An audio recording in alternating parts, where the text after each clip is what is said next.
Bonjour tout le monde.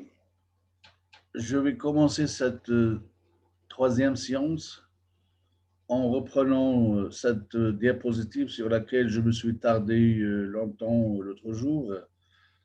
Ça risque d'embrouiller un petit peu les explications pour celui qui suit la vidéo.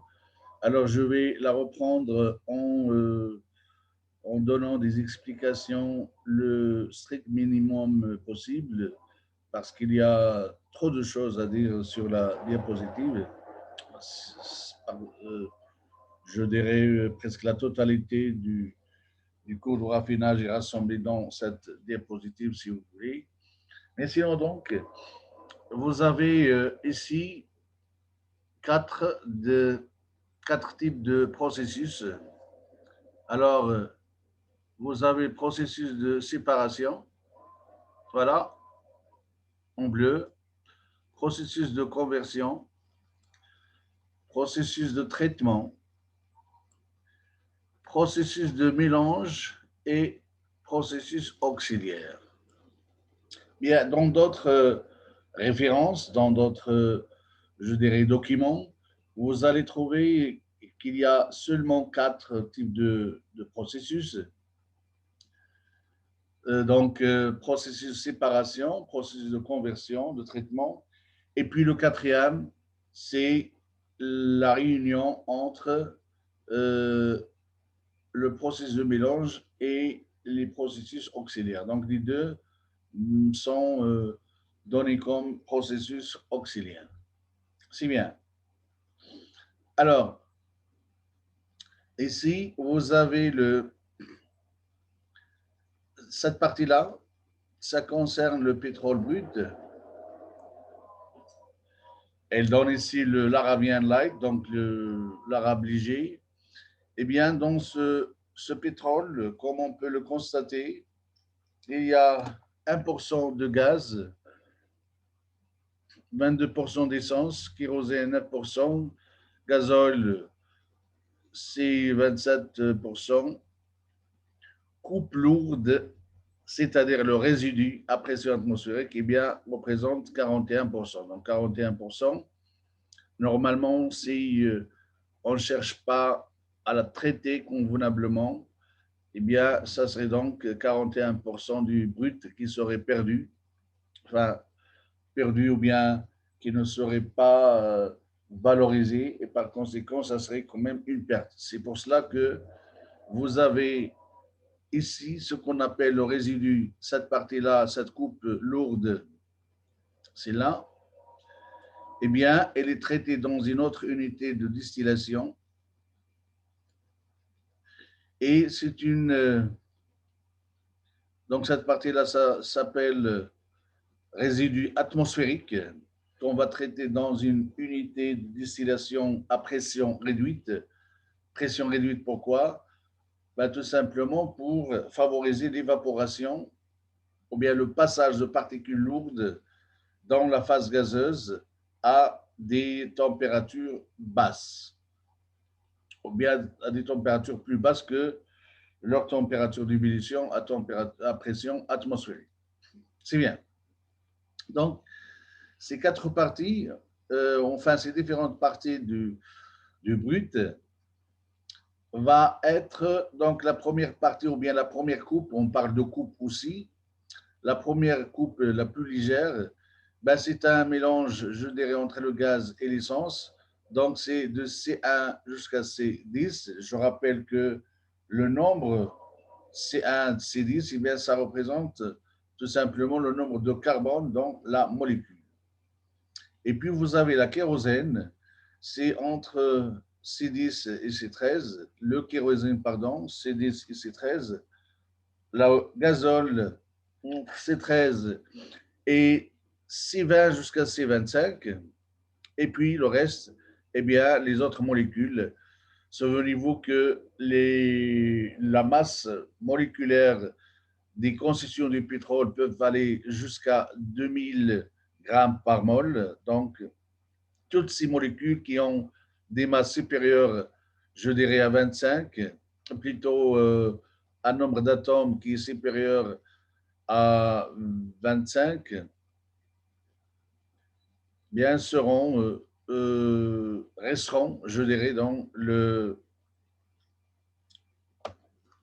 résidu atmosphérique. C'est bien. Alors, rapidement, pour la première partie légère, nous avons C1, C2, C3, C4, puis voilà, elle est, je dirais, fractionnée. C'est un fractionnement de cette partie-là qui est en bleu pour avoir C1, C2.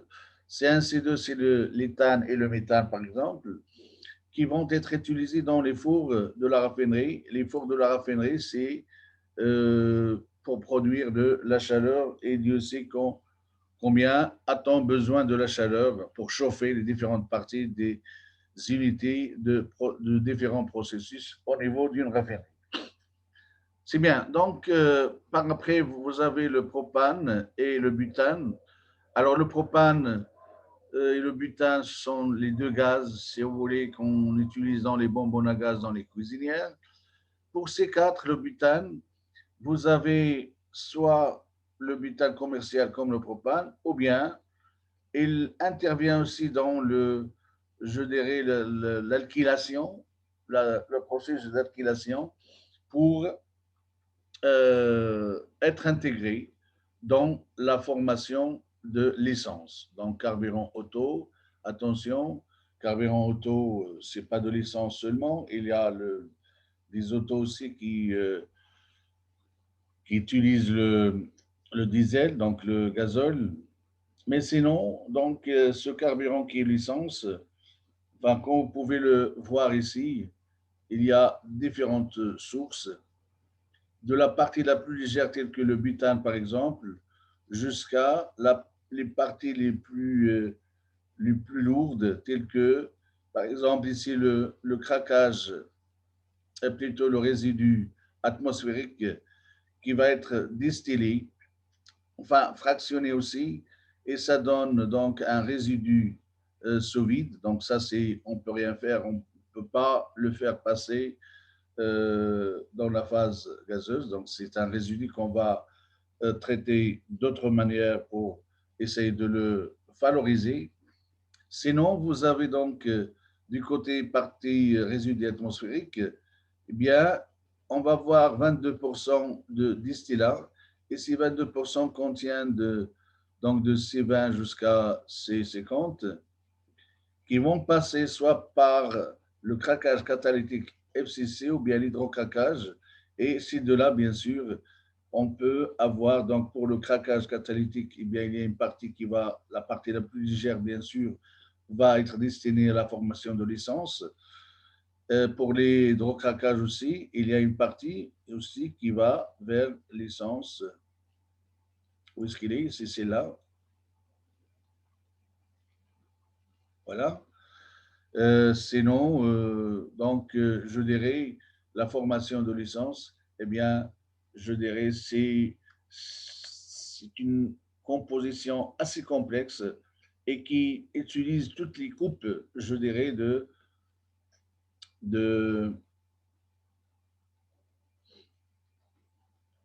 différentes coupes de la distillation atmosphérique. C'est bien. Alors, comme vous le voyez ici, donc, ça, c'est une partie de distillation, c'est celle-là. Donc, on a séparer les différentes parties des pétroles bruts et chaque partie, à son tour, à part le kérosène qui va subir un traitement de, d'adoucissement ou d'hydrotraitement. Donc, adoucissement, on verra ce que c'est.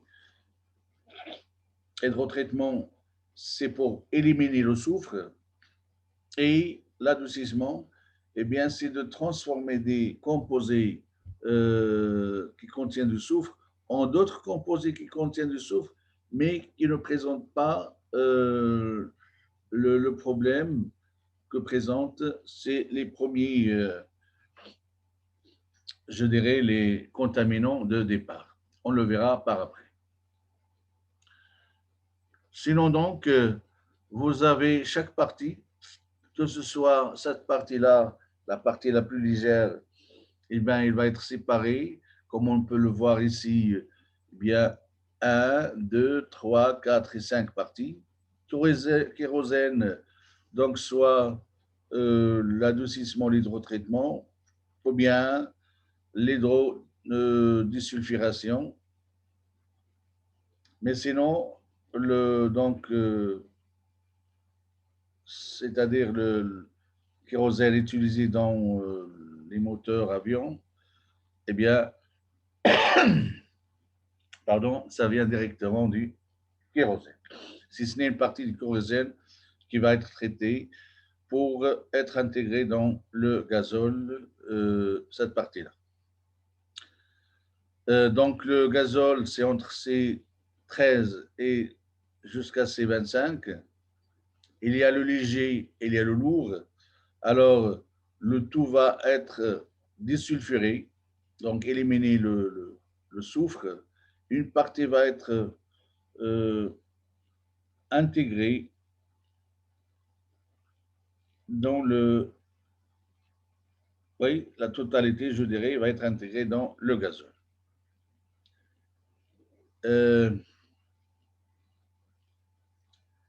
Sinon, donc, le cas du résidu atmosphérique, bien, 22% vont être vaporisés, volatilisés, et ils passent dans la phase gazeuse.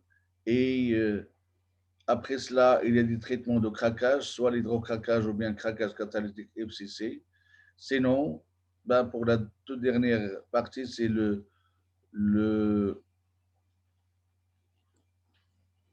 résidu se vide, donc le fond du baril, mais quand même, on va traiter cette partie-là, donc la toute, ou bien la plus lourde partie du pétrole sera traitée soit par viscoréduction, soit par liquéfaction, ou bien utilisée directement comme bitume pour, je dirais,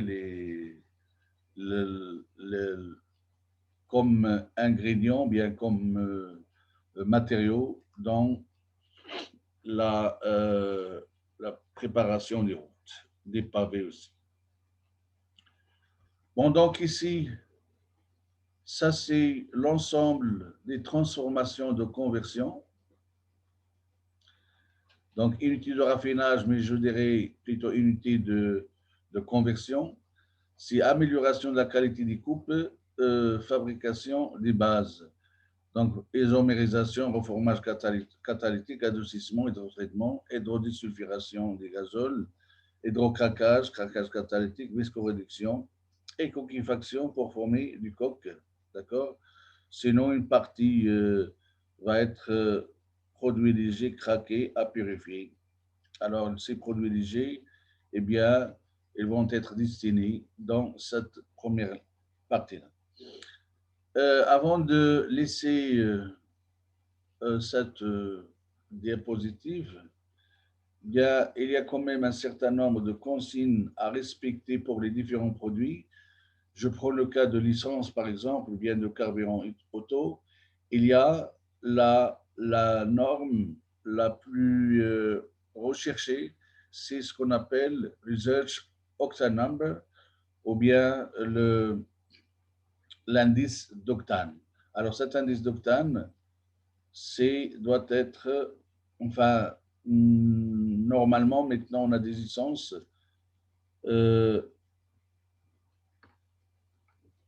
à 95 et 98 comme indice d'octane. Donc, si là, vous avez la teneur, plutôt l'indice d'octane, et la teneur en soufre qui ne doit pas dépasser 10 grammes par tonne maximum. 10 grammes par tonne, eh bien, ça représente 10 ppm. Dans le cas du kérosène, eh bien, il faut avoir une certaine teneur au froid, bien sûr, parce que à haute altitude, à 10 km par exemple, on a des températures qui peuvent en dessous, peut-être en dessous de moins 50 degrés Celsius. Et il faut que la température du kérosène soit aussi basse que les températures qu'on a dans les... Parce que si le kérosène utilisé se solidifie, eh bien, on n'aura plus le moyen de le pomper. Donc, c'est un solide. Il est là où il se trouve. On ne peut pas le faire passer dans le ramener jusqu'au moteur. Et par conséquent, comme si on n'avait pas de carburant. Et un avion sans carburant, vous pouvez imaginer la suite, bien sûr. Sinon donc, le point de solidification, de gélification, si vous voulez, doit être à des températures assez faibles. Et je crois, si ma mémoire est bonne, c'est moins 45 degrés Celsius. Elle ne doit pas être corrosive pour, bien sûr, les installations. La corrosion, c'est un problème qu'il faut éviter, bien sûr. Sinon, dans le cas du gazole, la tenue froid. Alors, tenue froid, euh, bien sûr, pour ne pas avoir sa solidification du diesel, par exemple. Et donc, pour éviter les mêmes problèmes.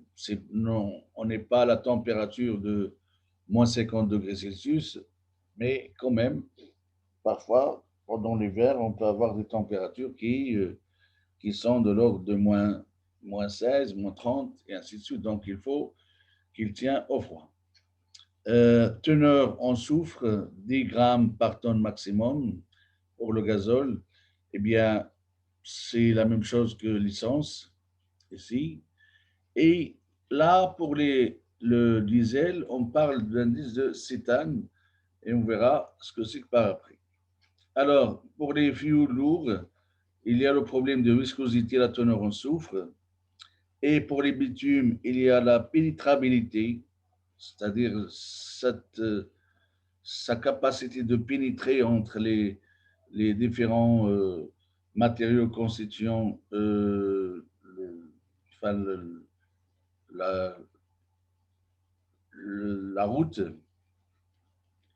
et le ramollissement, et ainsi de suite. Bon, là, c'est une autre image, autre représentation. Bien, cette représentation, c'est simplement pour vous dire qu'il y a, je dirais, l'intervention de la catalyse est assez, ou bien la catalyse, surtout la catalyse hétérogène, est assez impliquée dans les processus de, bien dans le raffinage des pétroles. Alors ici, vous avez la, la polymérisation, l'alkylation, reformage catalytique, isomérisation catalytique aussi, hydrodisulfuration et hydrotraitement, c'est en présence de catalyseurs. Hydrocraquage catalytique, c'est en présence de catalyseurs. Hydrodisulfuration, traitement, donc c'est la même chose ici. Et surtout le craquage catalytique. Eh bien, le craquage catalytique,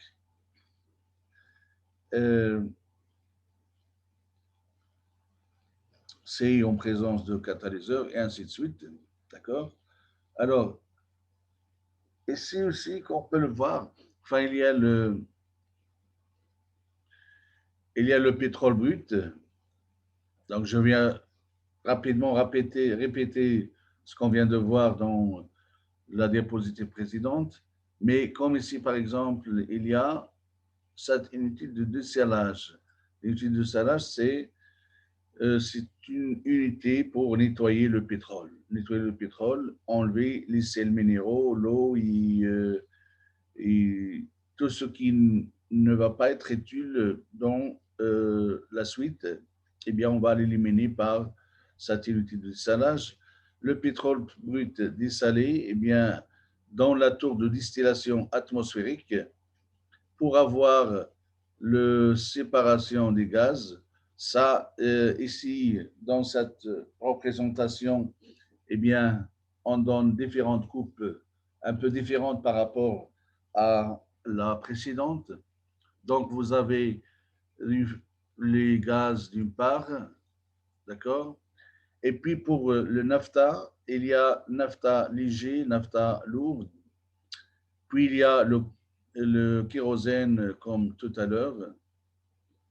Il y a le distillat moyen de distillation directe, donc je dirais, c'est pour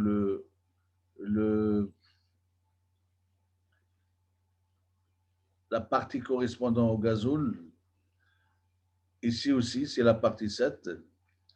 Et vous avez la partie, une autre partie qui va directement être traitée par le craquage catalytique.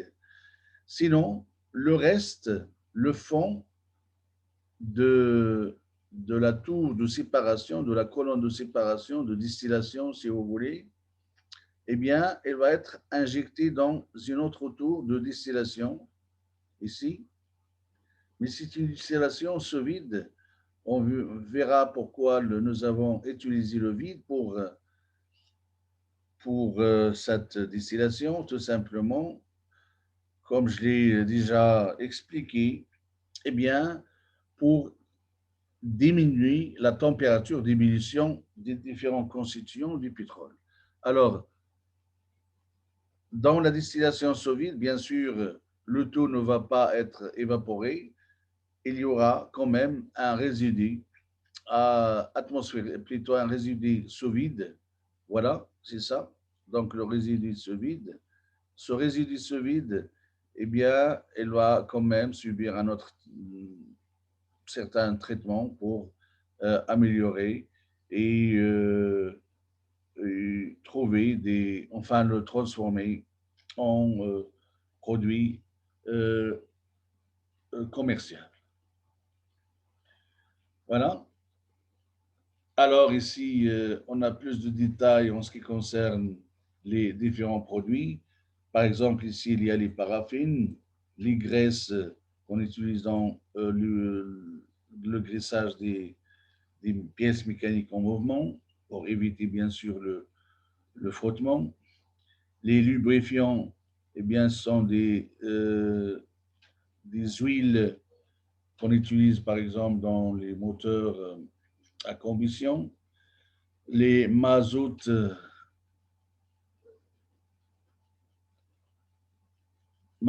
résiduels, puis carburant diesel, mazout distillé, solvant, kérosène et carburateur. Enfin, et si vous avez le produit principal, c'est l'essence pour automobile. D'accord? Alors, gaz combustible et gaz de pétrole liquéfié, eh bien, le gaz combustible, c'est C1 et C2.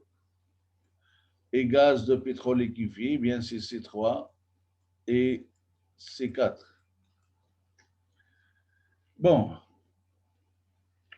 maintenant, si on s'intéresse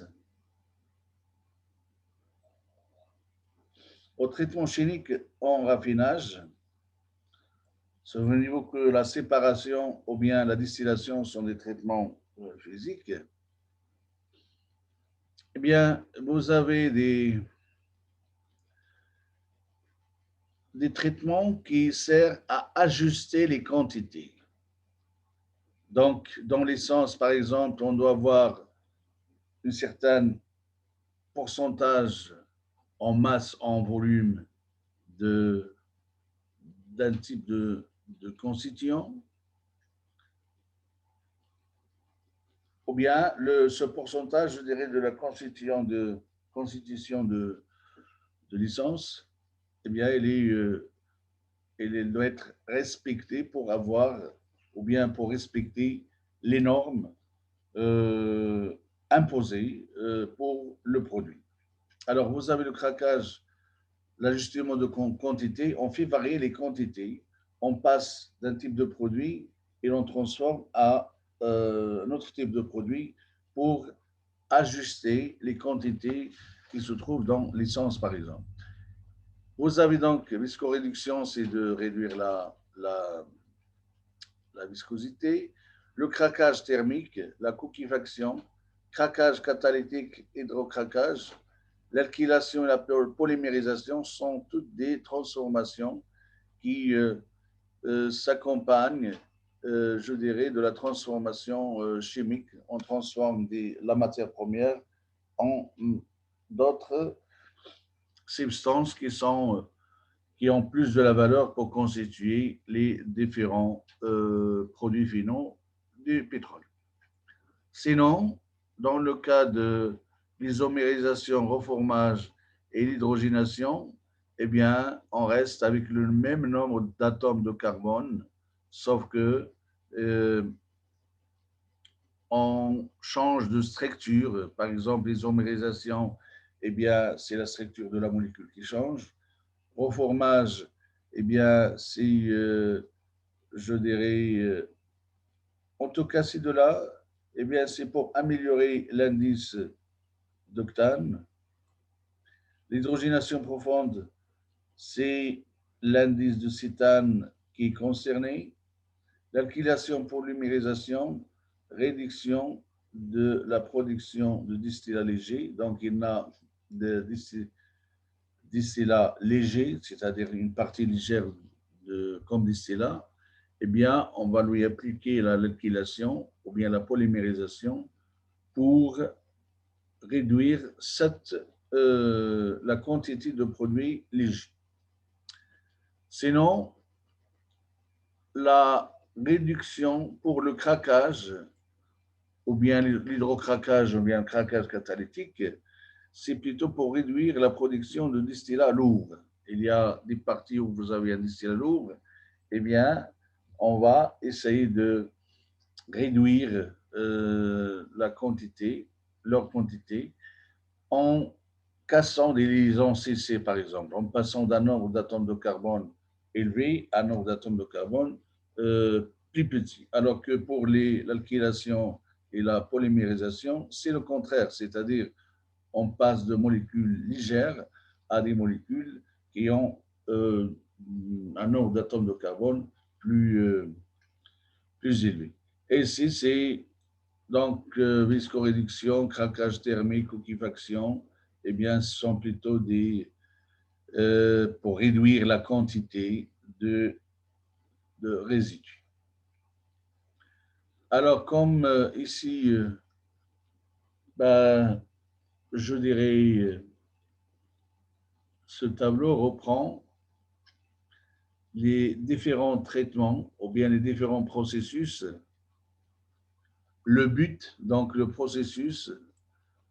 but du processus et le catalyseur utilisé. Donc, ce tableau-là, bien sûr, c'est plutôt pour les processus catalytiques puisqu'ils utilisent un catalyseur. Alors, vous avez l'hydrotraitement. Pour l'hydrotraitement, c'est pour éliminer, extraire les hétéroatomes tels que le soufre, l'azote, l'oxygène et les métaux aussi, et hydrogénation des aromatiques. Hydrogénation des aromatiques. Les aromatiques sont connus par leur nombre de rapports hydrogène sur carbone assez faible. Eh bien, si on réalise de l'hydrogénation, normalement, on va réduire la quantité ou bien le pourcentage des aromatiques. Alors, donc si ça c'est, je dirais, le but général, ce sont les hydrotraitements, les différents hydrotraitements, ils sont là. HDS, c'est hydrodesulfurisation, d'accord? Et pour faire extraire le soufre sous forme de H2S, ben, c'est pour cela qu'on a besoin dans l'hydrodesulfurisation, on a besoin de l'hydrogène pour extraire le soufre sous forme de H2S. Alors, le catalyseur, ben, c'est cobalt, molybdène avec du soufre sur un support. Malheureusement, je ne sais pas, je ne crois pas que vous avez une notion de la catalyse, surtout la catalyse hétérogène. Eh bien, AL2O3, c'est un support, alors que la phase active du catalyseur, c'est cette partie-là. Ici, on utilise aussi le nickel et le tungstène soufré, toujours sur le même support à l'alumine, Al2O3. Et si c'est un traitement mais destiné à éliminer l'azote, et l'azote va être éliminé sous forme de NH3, et donc on a besoin de l'hydrogène aussi, d'accord? Et vous avez le catalyseur formé de nickel, molybdène, soufré, avec toujours le même support. Là, c'est l'hydrotraitement pour éliminer l'oxygène, donc hydrodioxygénation. Et le produit, ça serait de l'eau. Et là aussi, vous avez donc deux catalyseurs différents qu'on utilise. D'accord? Je dirais, ben, les catalyseurs se ressemblent un peu. C'est entre le molybdène, cobalt-molybdène, c'est à base de cobalt-molybdène, ou bien nickel-tungstène, nickel-molybdène. Voilà. Donc, c'est les catalyseurs de ces différents traitements se ressemblent. Celui-là aussi, il concerne l'hydrodiaromatisation. Donc, on transforme les composés aromatiques en composés naphthéniques. Et le catalyseur, c'est toujours, ça ressemble. Donc, pour les hydrotraitements, à peu près, et je dirais tant mieux, parce que ça veut dire qu'on va utiliser le même catalyseur avec de l'hydrogène et on va éliminer les, les différents hétéroatomes, peut-être en un seul procédé.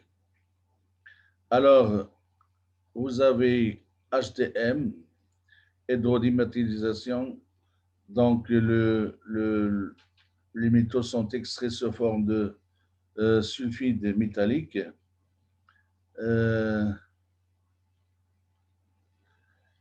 Et là, vous avez quand même une remarque qui est intéressante.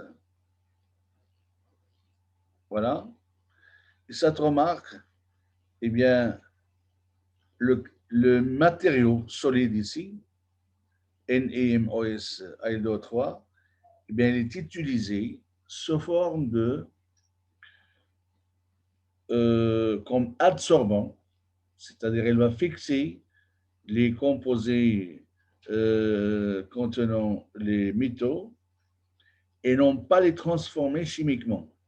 Donc, le processus s'arrête au niveau de l'absorption, d'accord? Ils agissent comme adsorbants et non pas comme catalyseurs pour une réaction chimique proprement dite. Alors maintenant, le reformage.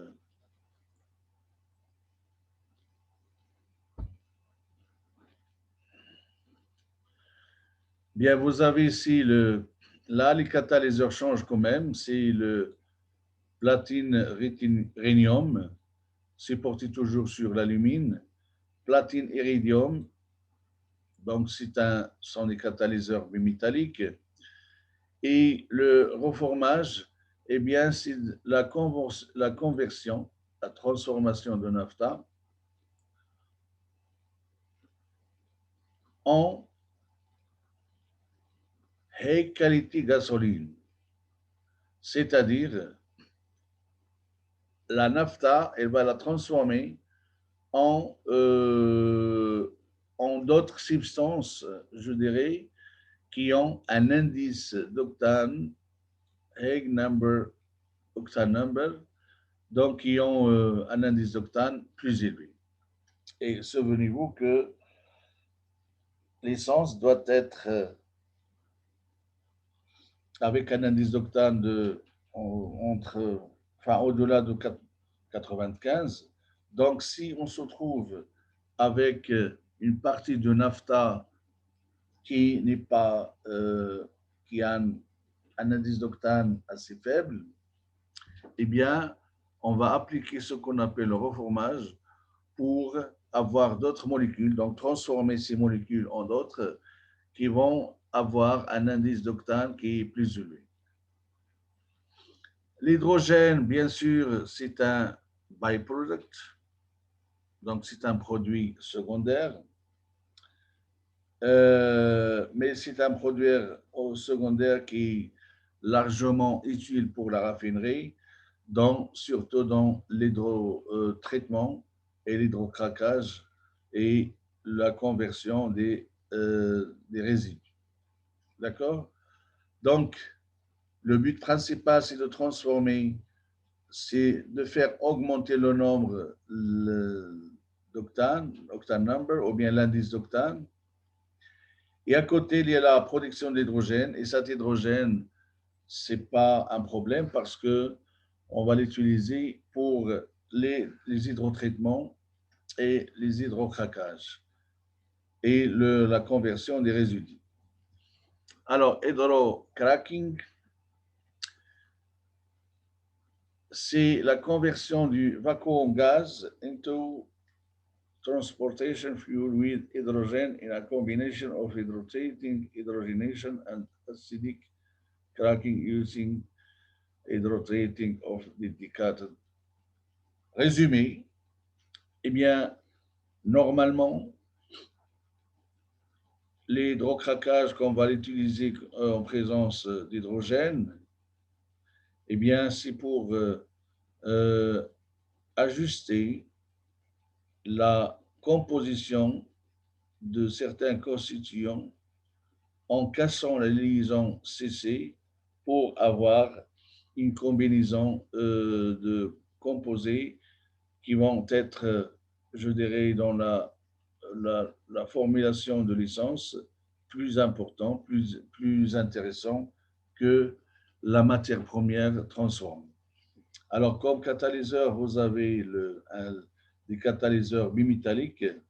Alors, Ni, nickel avec molybdène, nickel avec tungstène, platine avec le palladium et acidic support, donc des supports qui ont un caractère acide à leur surface, tels que l'alumine ou bien les iolites. Bon.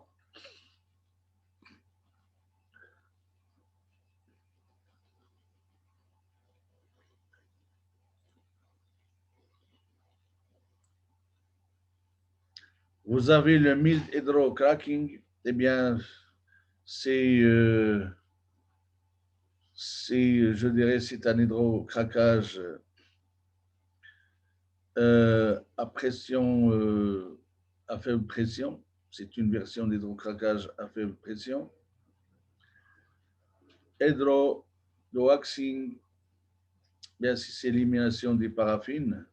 Donc, selective hydrocracking of paraffin from oil fraction or product prevent wax precipitation, negative influence on cold flow property. Alors, paraffine, il y a des chemins. Normalement, il faut l'éliminer, éliminer les paraffines. Sinon, bien, il risque d'avoir des problèmes de précipitation. Et ces précipitations, eh bien, elles vont causer, je dirais, comme vont être déposées à l'intérieur des installations comme obstacle de la circulation des flux qui y passent. Catalytic cracking ou bien le craquage catalytique FCC. Alors, FCC, CC c'est catalytic cracking et FC fluide, fluide catalytic cracking, ou bien le craquage catalytique fluidisé. Je ne sais pas si on aura le temps de le voir, mais fluidisé pourquoi? Ben, la masse du catalyseur, bien le catalyseur, elle est sous forme d'une poudre très fine. Il se trouve que ce catalyseur, en présence de la matière ou bien dans le réacteur, se contamine très vite. Elle est très vite désactivée. Alors, pour résoudre le problème, les ingénieurs ont conçu, enfin, il y a, en ce qui concerne le FCC, il y a différentes, je dirais, technologies, différents réacteurs. Mais sinon, il s'agit d'injecter la matière première et le catalyseur, c'est un mélange sous forme de gaz. Enfin, la matière, c'est un gaz, mais le catalyseur est entraîné sous forme d'une poudre très très fine, donc il est mélangé avec ce gaz. Il va intervenir, donc agir sur la matière première et la transformer, mais il est très vite contaminé, donc il n'est plus réactif. On le récupère, on le fait passer dans un autre réacteur de, je dirais, de génération de catalyseurs, régénération de catalyseurs.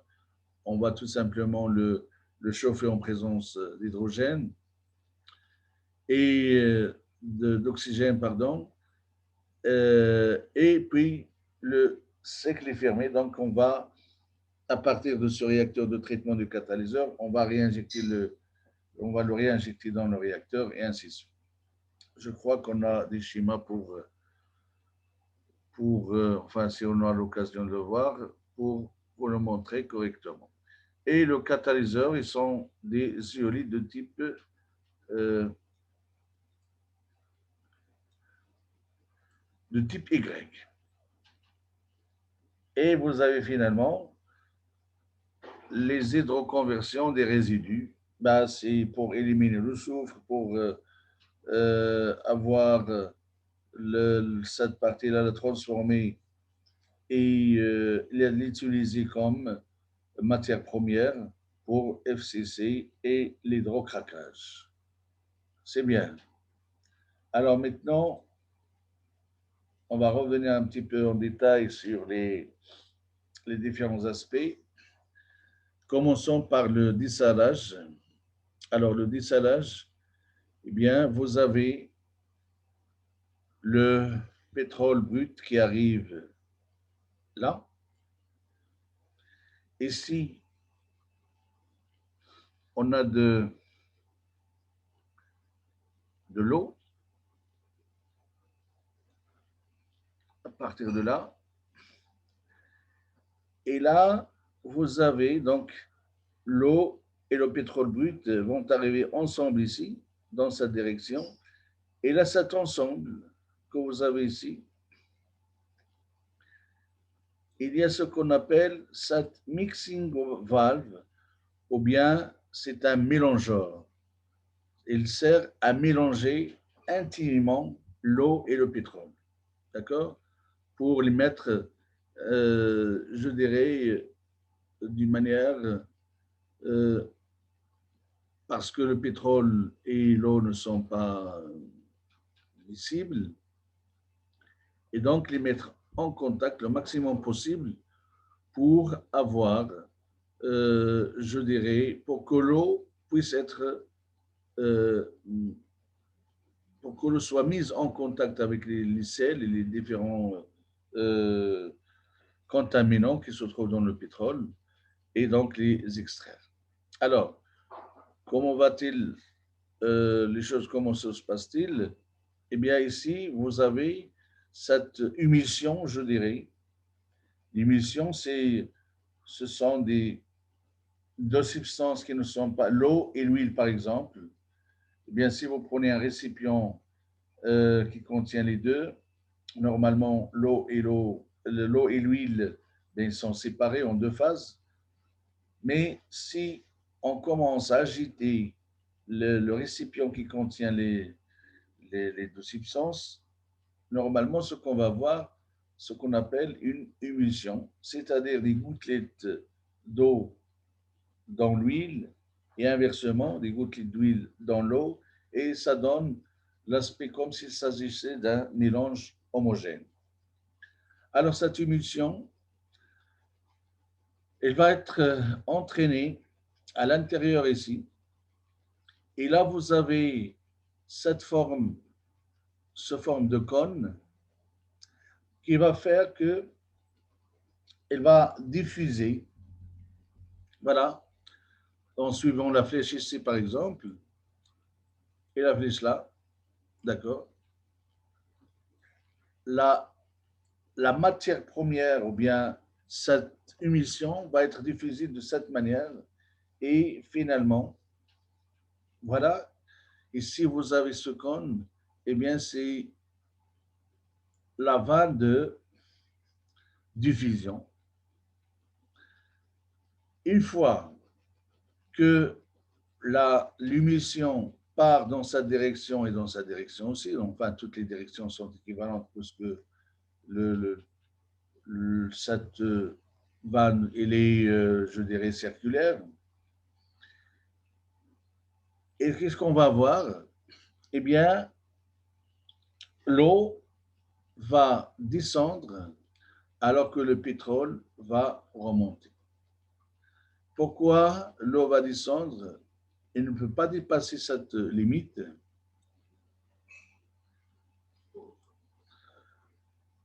parce qu'on a deux électrodes, d'accord? Ces deux électrodes, bien sûr, il y a une différence de potentiel, elles sont chargées de telle sorte à ce qu'elles repoussent les gouttelettes ou bien les molécules d'eau, parce que les molécules d'eau sont, bien sûr, la molécule d'eau, il a un dipôle électrique. Si je représente l'oxygène ici, H, voilà la géométrie de la molécule. Ce sont les deux doublés. Eh bien, normalement, cette molécule, il y a un moment dipolaire ici.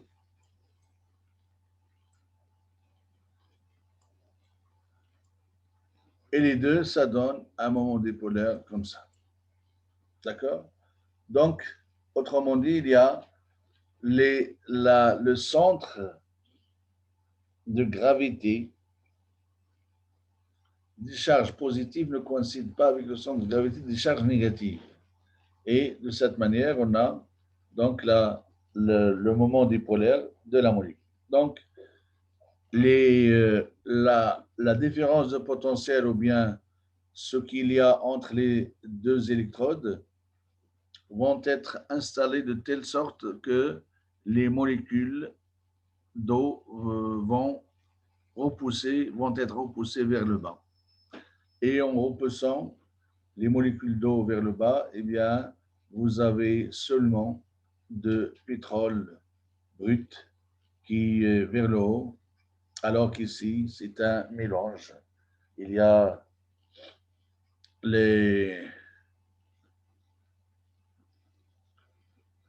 c'est un mélange, je dirais, de l'eau principalement, qui contient toutes les crasses, les saletés extraites du pétrole.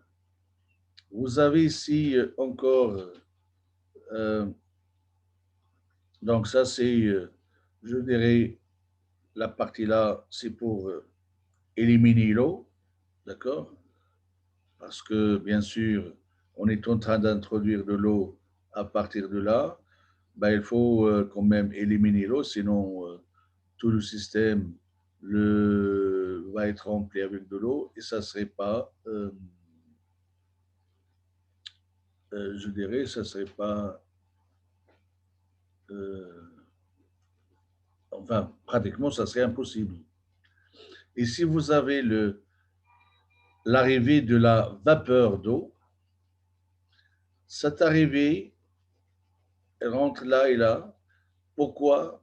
Eh bien, tout simplement, si elle reste des traces de pétrole à l'intérieur ici, bien, ils vont être remontés, tels que ceux-là par exemple, d'accord? Ils vont être remontés vers le haut, vers l'autre partie. Et donc, vous avez là, c'est des salted crude ou bien c'est le pétrole dessalé. Donc, en enlevant ces différentes parties, eh bien, enfin, les différents contaminants du pétrole, normalement, doivent se trouver ici, vers le haut, avec un pétrole qui est plus ou moins propre. Et si c'est la même chose,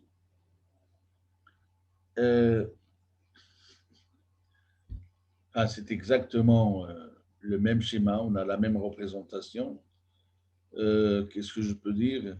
Sauf que ici, par exemple, il y a cette vanne de diffusion, c'est quelque chose qui tourne autour de l'axe pour diffuser en vert, enfin ce vert clair, c'est de l'eau, l'autre c'est du pétrole. Vous avez donc, c'est exactement comme le système de tout à l'heure. Et là, vous avez quand même une partie représentant la boue. Donc, elle reste, voilà. Et cette boue, normalement, elle va être déposée au fond et il faut l'enlever au fur et à mesure. Donc, ici, exactement comme tout à l'heure, vous avez du pétrole qui est chauffé à une certaine température. L'eau va être injectée. Le mixeur, ou bien c'est la vanne de mélange entre les deux, vous avez la formation de cette émulsion et normalement la séparation. Donc, grâce à ces deux armatures ou bien ces deux électrodes, l'eau ne peut pas passer de l'autre côté et donc on a un pétrole qui est propre. Là, ce sont je dirais, des schémas de je dirais, de dessalteurs. Donc, là, on fait le nettoyage de pétrole, d'accord? Il y en a un certain nombre, bien sûr, parce que si ça dépend de la capacité de traitement de la raffinerie, et chaque unité ici, eh bien, elle présente une certaine capacité, on n'a qu'à la multiplier par le nombre nécessaire pour, je dirais, satisfaire la demande de la raffinerie elle-même. Maintenant, on a parlé assez souvent de la distillation, la séparation à pression atmosphérique et bien à pression réduite. Ce schéma-là représente un schéma d'un appareillage de laboratoire, bien sûr, qui permet la distillation. Alors, de quoi elle est constituée? Principalement, vous avez ici, par exemple, un liquide, et ce liquide, il est chauffé. Ici, vous avez un thermomètre. Lorsqu'on chauffe, eh bien, il arrive, enfin, lorsqu'on chauffe suffisamment le liquide à l'intérieur du ballon, il s'évapore. En s'évaporant, eh bien, il remonte vers le haut. Il peut passer ici, dans ce tuyau. Or, ce tuyau est enveloppé par ce qu'on appelle un réfrigérateur ou bien un réfrigérant, de l'eau froide qui rentre par ici, d'accord, et sort par là.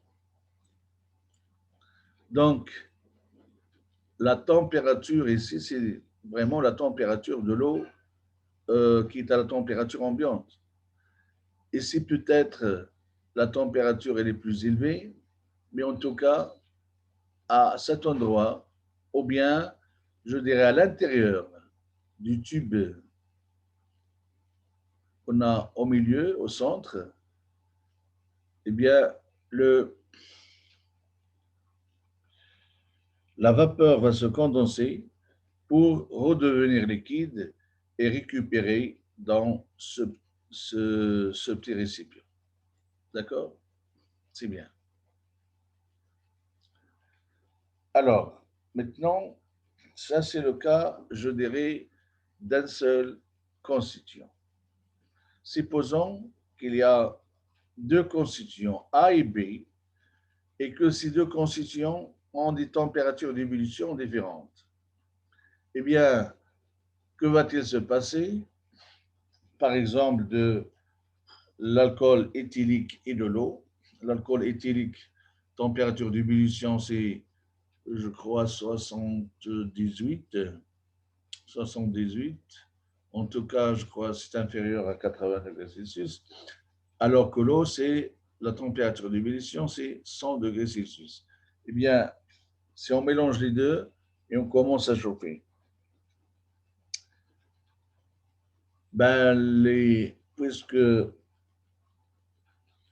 l'alcool possède une température de diminution plus basse, ben c'est lui qui va s'évaporer le premier. D'accord? Et ou bien dans la phase gazeuse, lorsqu'on va chauffer le ballon qui contient ce mélange de l'eau et d'alcool, c'est l'alcool qui va s'évaporer le plus. Donc, dans cette colonne qui est ici, qu'on appelle colonne de Vigreux, on a plus d'alcool que d'eau. Donc, si cette colonne, si la vapeur qui arrive jusqu'ici et passe par le réfrigérant, le distillat qu'on va récupérer, eh bien, il va contenir plus d'alcool et moins d'eau. Et le reste dans le ballon, c'est le contraire. On aura plus d'eau et moins d'alcool. D'accord? Mais cette colonne de Vigreux, elle est à l'intérieur.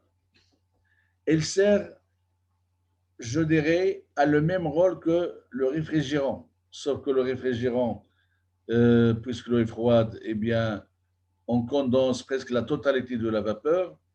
Alors qu'ici, ces petits doigts, si vous voulez, à l'intérieur, il sert à condenser parce que la chaleur, elle est là, c'est le chauffe-ballon, elle est là. Et à partir de là, c'est seulement la température de la vapeur qui monte. Or, en descendant, plutôt en montant dans la colonne de Vigreux, la température diminue. Et puisque la température diminue, eh bien, c'est le plus volatile qui va passer à la partie supérieure de la colonne Vigreux. Le composé le moins volatile, eh bien, il va être fixé plutôt, il va trouver ses obstacles au cours de tout au long de la colonne et la majeure partie du composé moins volatile va être condensé et donc redescendre dans le ballon. Et c'est ce qu'on appelle la distillation fractionnée. Donc, vous avez un mélange de deux substances.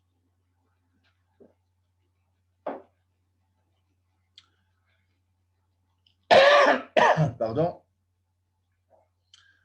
Et ce mélange va être séparé grâce à la colonne de Vigreux ou bien grâce à la distillation fractionnée. Attention, sans colonne de Vigreux, on aurait un distillat ici qui contient plus d'eau par rapport au distillat qu'on obtiendrait avec cette distillation fractionnée. Donc, si vous voulez,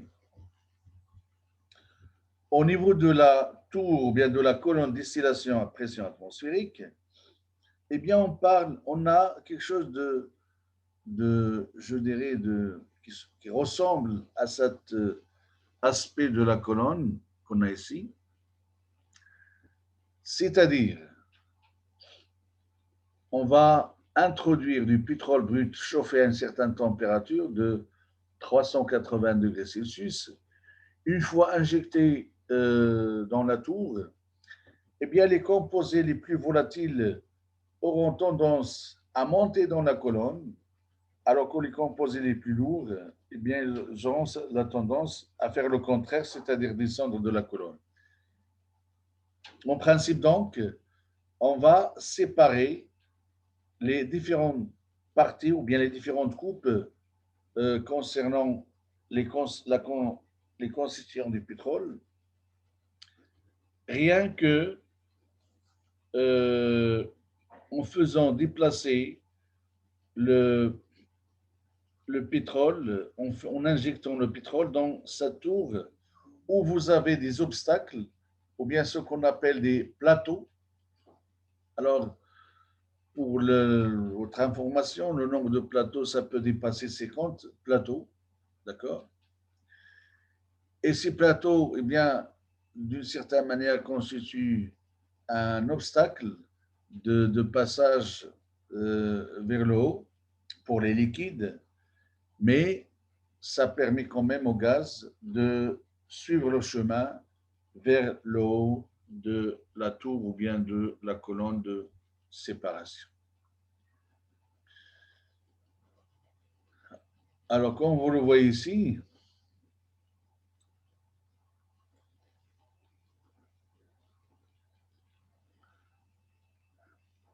c'est la composition moyenne des pétroles bruts et les principales caractéristiques des différentes fractions. Alors, comme vous voyez, nous avons déjà vu qu'il y a LPG et le gaz. LPG, c'est liquefied petrol gas, et nous avons le gaz. Donc, le gaz, c'est C1, C2, et liquefied petrol gas, c'est C3 et C4. À partir de C4, nous avons C5, donc naphtha léger, c'est supérieur ou égal à C5. Naphtha lourd, eh bien, c'est C5 jusqu'à C10. Kérosène, c'est C10 jusqu'à C13, comme on l'a vu sur l'autre diapositive avant. Donc C12 jusqu'à 13. Gazoil, c'est 13 jusqu'à 20 ou 25. Puis vous avez vacuum oil gas, c'est entre 20 et 40. Et puis le résidu, c'est supérieur ou égal à 40. Comme nombre de carbone, bien sûr, dans les molécules. Comme point d'ébullition, eh bien, pour les gaz, on ne donne même pas de point d'ébullition parce que à la température ambiante, ils sont déjà sous forme de gaz. Le volume qu'ils présentent dans le tout, si vous voulez, eh bien, c'est 1,5%. La densité, encore une fois, c'est quelque chose de densité vraiment très faible. Et la teneur en soufre, ben, c'est zéro, parce que la soufre se trouve plutôt dans les parties ou bien la coupe la plus lourde. Pour le naphtha léger, eh bien, c'est 80, vous avez un volume de 6%, la densité, ainsi de suite.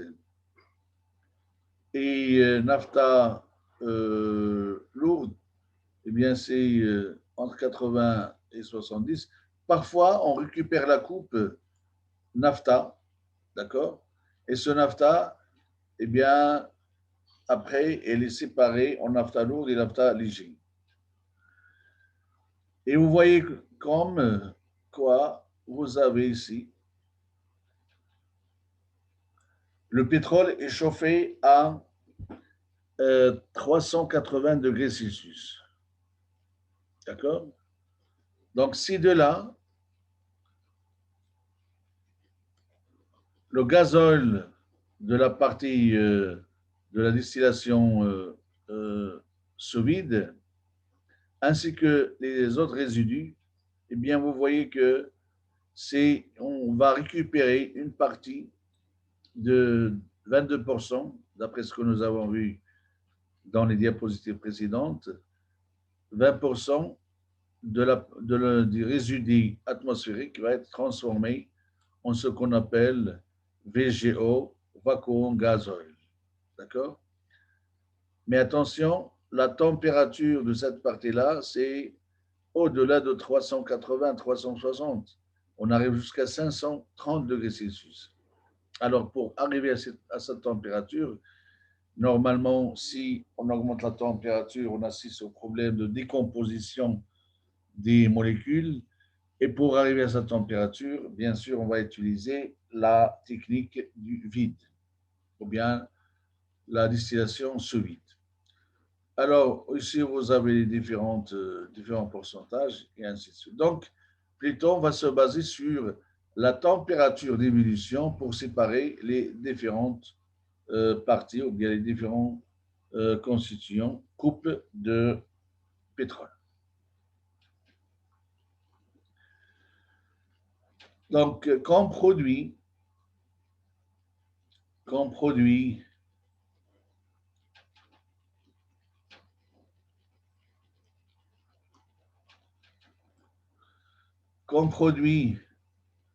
ici nous avons principaux produits de pétrole avec le nombre de carbone et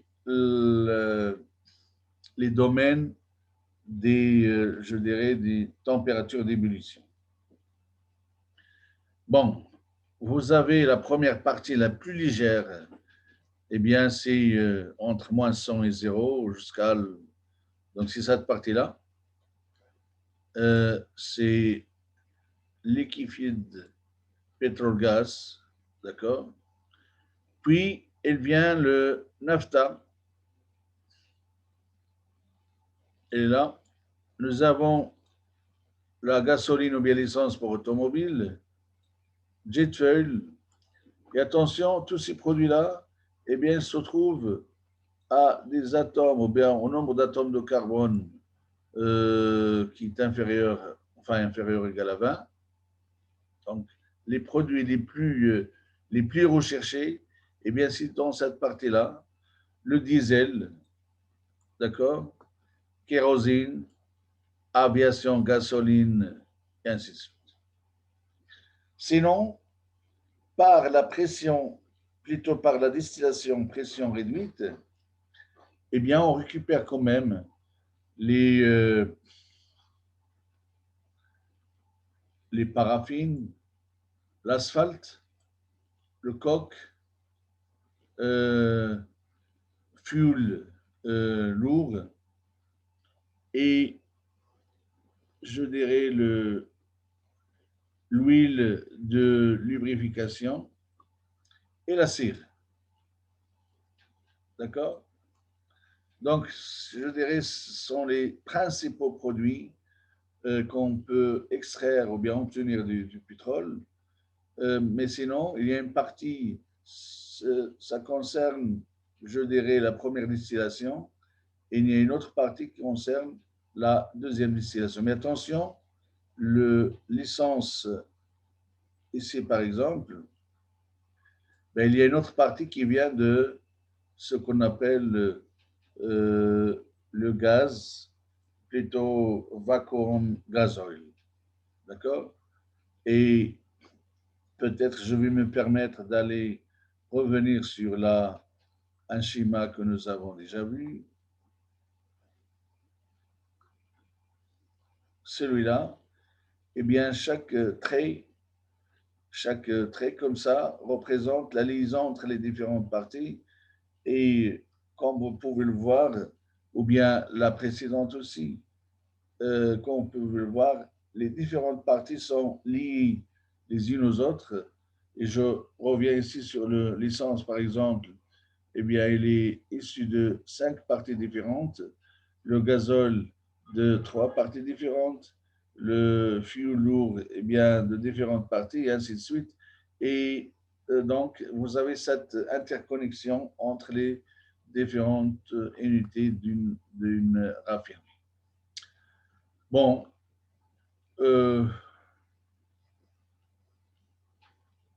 voilà.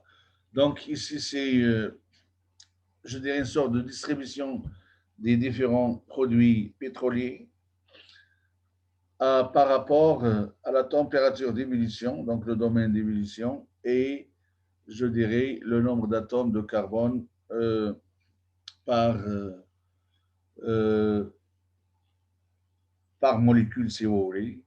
Et là, comme vous pouvez le voir, eh bien, on a seulement, on arrive aux alentours de 50. Et ça, 50, c'est, je dirais, dans le...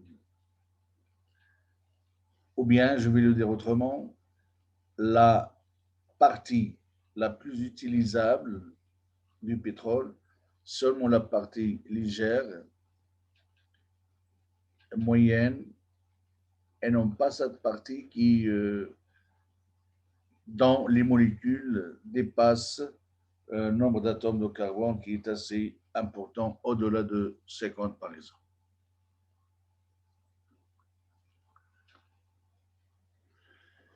Là, c'est une sorte de distribution de,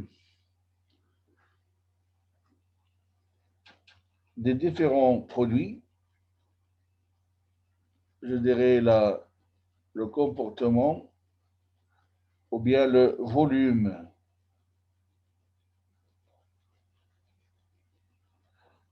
euh, d'évaporation des différentes parties des différents pétroles, des parties de pétrole. Donc, en fonction du volume vaporisé et la température, vous voyez, vous avez la première, à part les gaz, bien sûr, parce que ce sont déjà des gaz à la pression atmosphérique, eh bien, vous avez naphta, kérosène, euh, gazoil léger, gazoil,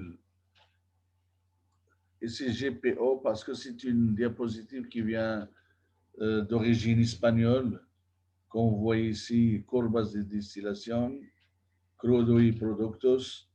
Vous avez ici nafta, kérosène, gazoil ligero, gazoil pesado, résidu, donc le résidu, et crudo, c'est le cru ou bien le brut. D'accord? La courbe rouge, ça représente le brut, et la courbe noire, plutôt les courbes noires, eh bien, ça représente les différentes parties. Et comme vous le voyez, vous avez sous cette partie-là qui est le résidu. Eh bien, c'est sur cette partie-là qu'il faut travailler pour euh, valoriser davantage la partie résiduelle de la pression atmosphérique.